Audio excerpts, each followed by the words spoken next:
Hello అండి, welcome back to my channel. ఈరోజు మరొక కొత్త రెసిపీతో అయితే మేము ముందుకు వచ్చేసాను. అదేంటి అని అంటే గులాబ్ జామ్ చేశానండి. స్వీట్ రెసిపీ చేశాను ఈసారి అయితే.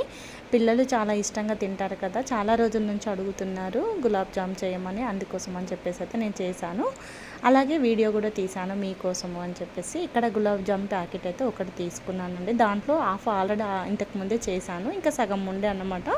ఈ మిగిలిన సగం ఈరోజు అయితే చేస్తున్నాను. ఎలా చేయాలి ఏంటి అనేది అయితే చూసేద్దాం రండి. ముందుగా అయితే ఇక్కడ నేను గ్యాస్ ఆన్ చేసుకొని ఒక స్టీల్ గిన్నె పెట్టుకొని దాంట్లోకి తగినన్ని వాటర్ అయితే వేసుకోవాలండి. అంటే మనకి జామ్ అనేది కొంచెం లిక్విడ్ లాగా ఉండాలి అనుకుంటే వాటర్ కొంచెం ఎక్కువ పోసుకోండి. లేదు కొంచెం మనకు చిక్కగానే ఉండాలి అనుకుంటే కొంచెం పోసుకుంటే సరిపోతుంది అన్నమాట.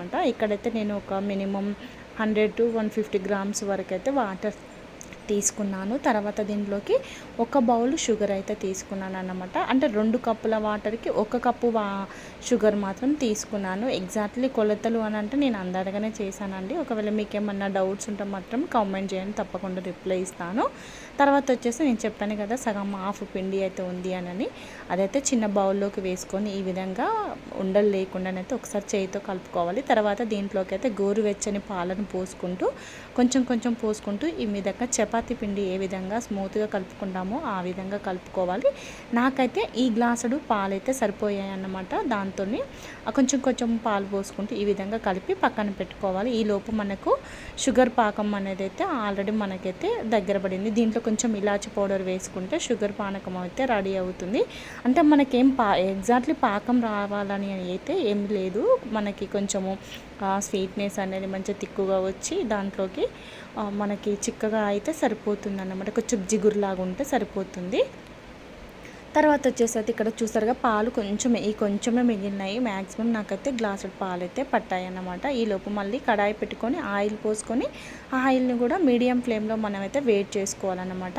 అంటే ఒకవైపు షుగర్ పానకము, ఇంకోవైపు ఆయిల్ వేడి చేసుకుంటూ ఈ పిండి కలుపుకొని మనం పెట్టుకోవాలన్నమాట. అంటే ఎట్ ఎ టైం మనం ఇవన్నీ కూడా చేసుకోగలుగుతాము మనమైతే. తర్వాత కలిపి పెట్టిన పిండిని ఈ విధంగా మధ్యలోకి ప్రెస్ చేసుకుంటూ చిన్న చిన్న ఉండలు అయితే చేయాలి. చూస్తున్నట్టు చిన్న చేస్తే మనము ఆయిల్లో వేసిన కొంచెం అవి ఉబ్బుతాయి అనమాట. మళ్ళీ మనం వాటర్లో వేసినప్పుడు షుగర్ పానకంలో వేసినప్పుడు ఇంకా లావ్ అవుతాయి. కాబట్టి మనం చిన్నగా చేసుకుంటే సరిపోతుంది. సైజ్ అనేది చూసుకొని చేసుకోండి. ఈ విధంగా మధ్యలో పగుళ్ళు లేకుండా మధ్యలో ప్రెస్ చేసుకుంటూ అరిచేతుల మధ్యలో మనం ప్రెస్ చేసుకుంటూ అయితే రౌండ్గా చేసుకోవాలి. తర్వాత వేడి ఆయిల్లోనైతే మనం వేసుకొని అంటే మనం గ్యాస్ అనేది హై ఫ్లేమ్లో పెట్టుకోవద్దు. ఎప్పుడు కూడా మనం మీడియం ఫ్లేమ్లో పెట్టుకుంటేనే మనకి లోపల వరకు గులాబ్ జామ్ అనేది మంచిగా కుక్ అవుతుంది అనమాట. హై ఫ్లేమ్లో పెడితే పైన కలర్ చేంజ్ అవుతుంది, లోపలనేమో పచ్చిగా ఉంటుంది. అలా కాకుండా సిమ్లో మీడియంలో పెట్టుకుంటూ ఈ విధంగా కలర్ చేంజ్ అయ్యేంత వరకు కూడా మనము ఫ్రై చేసుకోవాలి. చూడడానికి అవి కలర్ బాగా మాడిపోయినట్టు కనిపిస్తాయి, కానీ మనము షుగర్లో వేసినప్పుడు గులాబ్ జామ్ కలర్ అనేది పర్ఫెక్ట్గా ఉంటుందండి.